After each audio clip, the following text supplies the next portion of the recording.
மிதுன லக்னத்துல பிறந்திருக்கிறீங்க. 7ஆம் அதிபதி குரு பகவான், 7க்குடையவர் குரு பகவான்.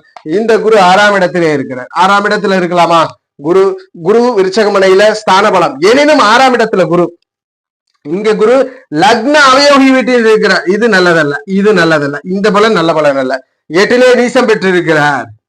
8லே நீசம், இது யோகம். 8லே நீச யோகம். காலதாமதமா திருமணம் அமைஞ்சாலும், காலதாமதமாக திருமணம் அமைஞ்சாலும் இந்த ஜாதகப்படி யோக பலனை கொடுக்கிறது. ஆனா திருமண காலதாமதமாகவும் 8லே மறைந்தது.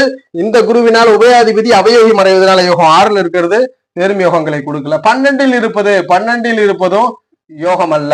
ஜாதகருக்கு 12ல லேட்டா திருமணம் போன்ற யோகம் தான். ஏன்னா ஆன்மீக எண்ணம், இறை சிந்தனை, இறைபக்தி, நல்ல மனிதர், நல்ல குணம், நல்ல எண்ணங்களை கொடுக்கும்.